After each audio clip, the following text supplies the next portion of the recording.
I'm very delighted to be joined by Dr. Nadera Shalhoub, who will be talking about this combination of resistance policies and sacred policies and resilience, and particularly in Eastern Jerusalem. Please. Thank you very much for your introduction. I'm really honored and humbled to be among amazing scholars and comrades. I will take you, so far we've heard political analysis and historical analysis, I will take you to the now, today, in occupied East Jerusalem. And as I always do, I will start with Qutayba, a resident of Silwan who was arrested over 11 times since he was 9 years old, who insisted in a WhatsApp message, and I'm quoting, "We here in Silwan are living the last 15 minutes.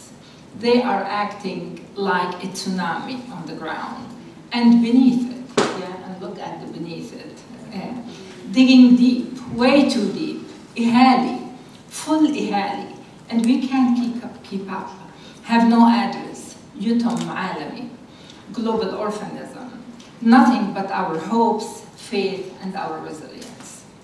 It's within the present sociopolitical moment in occupied East Jerusalem, the urgency of the last 15 minutes, as Qutayba explained to me, and its global implications that I speak to you today about Ihali and its sacralized politics.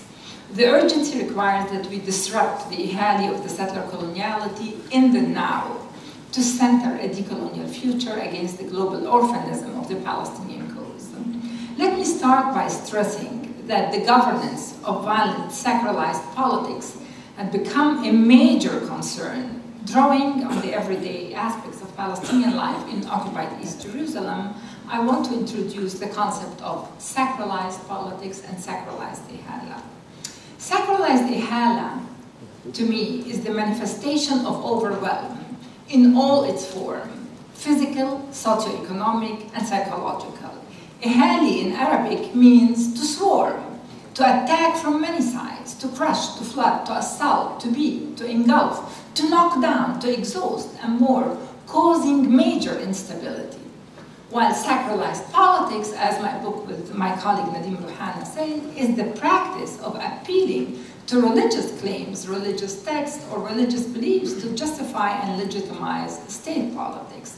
Now, when you put them together, sacralized Ihala serves to authorize the power of one group via violent Ihala. So we have from one side the securitized Ihali, and then we have the sacralized when God gave them the land, and they use that sacralization of politics to establish not only their exclusive sovereignty, yeah, but also their exclusive political authority and belonging to the homeland. That sacralization of politics helps us understand the way religious or ethnic affiliations become racialized markers of difference and not signifiers of a particular theological interpretation or simple cultural difference. Sacralization of politics and what Mitri Raheb frames as the weaponization of the Bible to support Israel's ongoing plan to take the whole of historic Palestine creates a matrix of power within which political life can be lived or articulated through racialized, religiously based national or ethnic affiliation, and therefore constructs discriminatory practices that can constitute a privileged identity to one group against the other.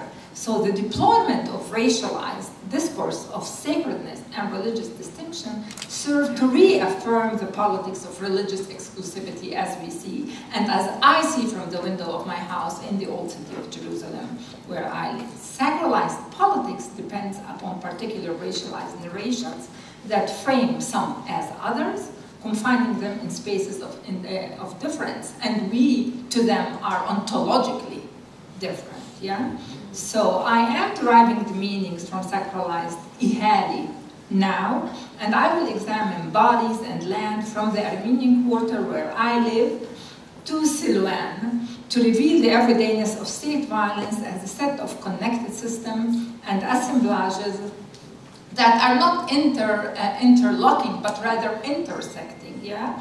That might appear to be distinct from, but actually intersect racially from a gendered political constraint, creating something that is what Ilan Pappe would call necropolitical, what I call it penological, yeah, because it is about this economy of life and death that is about to penalize and to affect Palestinians. Let me start with my quarter, the Armenian quarter. So we will have a comparison, or we will look at two sides, the Armenian quarter and Silwan. And I just need to remind you all that it is in our situation, as in Sheikh Jarrah, as you see, in the old city and in Silwan, from my house, from the Armenian quarter to Silwan, through the new Wadi Rababa bridge that is another story that I'm happy to talk about, it's house by house, and this is what is happening today.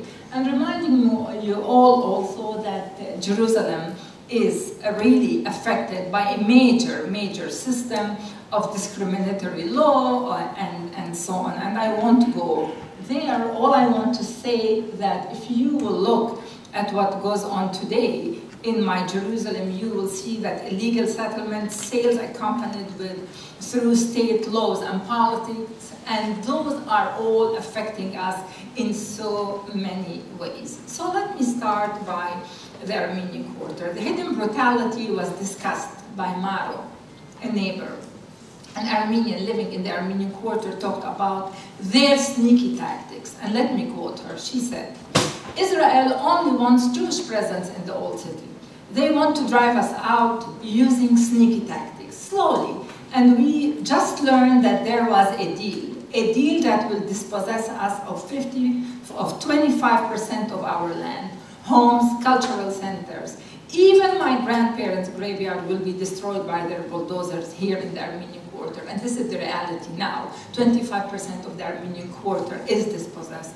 We are tied to the neck, trapped. They control our IDs. This is Maro's voice. Our ability to stay, to marry, to work, to live here, to move, to get health care, to even park the car. We live daily indignities. As the old city functions, closes, opens up according to their holidays and needs, we are unwanted, disappearing slowly. Now, everything is built around settler, colonial, securitized, and biblical claims performed via acts of not only a move to replace, it's destroy to replace. That is destroying and erasing the non-Jew. It's the Judaization to replace them with the Jewish Israelis, yeah? It's about forcibly Judaizing the space, trapping and tying the colonized with bureaucratic technologies, uprooting individuals, families, dislocating, dismembering, all in the way that are weaponized by sacralized and securitized imaginaries and policies. That violent center around which the settler spins is crucial to the governance of the Palestinians and to the governance of their hopes, yeah, to their radical dislocation and dismemberment. Yet, it was Carnegie, another Armenian statement, revealed the psychological effect of the demolition in the old city. And let me quote Carnegie, "I can't comprehend that Israel will bulldoze Armenian graveyards to expand the Jewish presence in the old city of Jerusalem, demolish our cultural center and educational institution, and the Armenian patriarch fell into their trap and failed to prevent the developers," and the name of the developers are the name of the settlers, yes, they call themselves the developers now, "as this the new name of the Jewish settlers.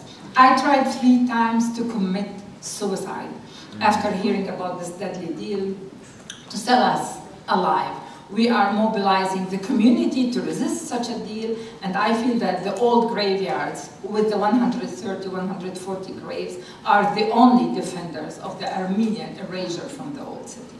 Now, the sense of overwhelm, as Carnegie described it, this sense of ihali over the Armenians in occupied East Jerusalem, affected me deeply and pushed me towards insisting on interviewing and meeting with the church, with the head of the Patriarch Nurhan Manouyan. So I went to visit him on August 22nd. Meeting him further uncovered the pain, loss, and sense of guilt. Because when I was talking to him, I realized his confusion and anger. He said, "I was stabbed in the back," and I'm quoting him. He said, "I was stripped by an Armenian clergy who he appointed to be in charge of real estate. Manouchian told me, and I'm quoting, "The settler wants to take out land and control the area, not in my life." He continued, and I'm quoting, "I'm taking serious steps, hired a major law firm to help me stop the deal." He then explained that the process to prevent land grabbing is very hard. It must be noted here that the question of sovereignty over Jerusalem and the sovereignty over the Haram al-Sharif and the Armenian quarter, as you can see, is a story that is not, it's a major topic that was during Camp David. Camp David fell because of two issues. One of them was the Armenian quarter. So if you look at the map, this was the Jewish quarter before 1967. This is the Jewish quarter now, and look at the way they are controlling the area. And of course, our area, which is the Armenian quarter, the pink one, is the one that they are after at this point.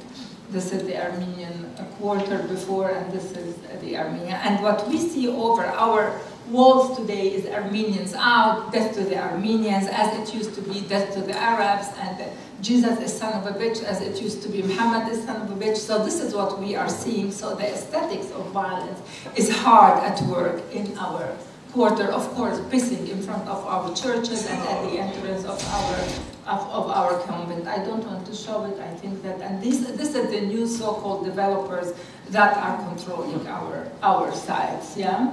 And the last thing is that I want to show, and this is a letter from the three patriarchs previously that said clearly that the Armenian quarter is part and parcel of other Palestinian quarters in the old city, but unfortunately the situation today is very hard. Let me move to Silwan, and of course this is the what is called the Holy Basin, and the Holy Basin, this is Silwan, is another area that Israel is controlling and is trying with Elad and Ateret Kohanim. Silwan, let me, oh my God, Silwan is 5 minutes walk from my house, and I want you to hear the voice of Selma. Bihilo Aleina. They attack us from all sides. Our children are not safe. They are even cannot play without being run over or hurt. And by the way, those that are running over them is David Be'eri, who is the head of Elad, that is a settler organization that is, you know, Elad is El David, to the city of David. Let me continue the voice of Selma. I can't sleep in my bed without seeing the rifles and snipers pointing their guns at my marital bed. And now they claim they discovered an old Jewish archaeology site under our home, here in Silwan, and they will turn our spaces of life into biblical garden, claiming that King David walked here. See, our children's faces are maimed, our homes, our heart, our mind can't comprehend such Ihala that storms non-stop and from all sides. One of these settler organizations, I said, is Elad. I won't go into talking about Elad. One thing I can tell you about Elad is that when Naftali Bennett was the prime minister, he gave David Be'eri, the head of Elad, and David Be'eri was part of Duvduvan, he was in the army, and he is the settler that is running the situation. He awarded him Israel Prize for his lifetime, and this is what Naftali Bennett said. 50 years, and I'm quoting, since the reunification of Jerusalem is an excellent opportunity to thank David Be'eri, one of the great builders of Jerusalem in modern time. So they are demolishing our houses, building their imagined lives over our graveyards, our homes, for the sake of places that King David walked.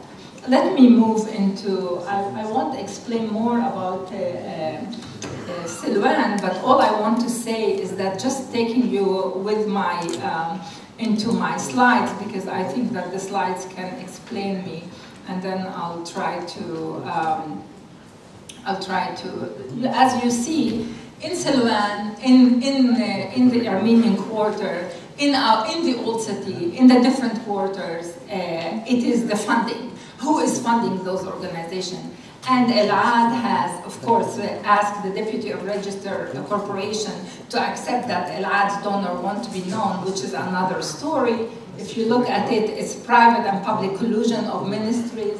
If you look at it, it's the Jerusalem municipality, Ministry of Tourism, and others So when I show it, when I will show, and I look at it as Ihali, I look at those settlers and developers that are being helped by the Minister of Justice, Minister of Finance, the Israeli Land Administration, the Jewish National Fund, the Israeli Nature and Parks Authority, the Israel Antique Authority, the Minister of Tourism, the Minister of Transportation, Jerusalem Municipality, Israel Police, Israel Border Police, the Minister of Housing, and Israel Military and Security. So when you look at this situation, you understand that our situation is really very, very hard. The settler colonial geography of the historic basin, whether in Silwan or the Armenian Quarter, is a place to attack, and the attack is it is Ihali from all sides. It's child arrest, it's housing demolition, it's revocation of residency, it's stealing land, it's dispossessing, it's tricking people by forgery. Even, you know, my interview with the patriarch, I asked him whether there is anything that he can tell me. What happened? How come he signed? He said, I signed without looking at the maps. How could you sign without looking at the maps? 25% of our land is gone. I don't know whether my house is gone also. So what is going on is a story, but those developers, those settlers are really hard at work, using two things, using the security theology and using the biblical claim and the sacralized politics to Judaize through domination, through erasure, and through dispossession. And you know, maybe the last thing that I should show you is Smotrich's plan, because it is about a necropolitical regime of control. Because his plan is the determination plan, yeah? It's choose to either leave or will be erased and killed by us. And it's a clear plan, so they are not playing game, and we should know it. Let me conclude. For the colonized, Fanon explains, to live means to keep on existing. Every day is a victory, yeah? Following Fanon's insight that for the colonized is to live means to keep on existing, I want to say that what you see inside the Armenian Quarter, in Silwan, in El Bustan, in Wadi Hilwi, in Sheikh Jarrah, bin Yusfiye. Yusfiye is a graveyard that is also, they claim that King David walked there and they're turning it into a biblical garden, is about surviving, and therefore the need for global political movement is major. When the settler state is digging spaces of living and dying, analytical digging into the psychic and senses, what Fanon called digging into the flesh, becomes a necessary act against the terror of racialized, sacralized Ihala. Digging into the psychic is an act of decoloniality, of seeking to know more, of being more alert, controlling, reclaiming, revisiting, and re-owning life in opposition to what we have seen, in opposition to the overkilling, and therefore you see Armenians protesting, and you see in Silwan a protest, and it's on both sides. I'll stop here.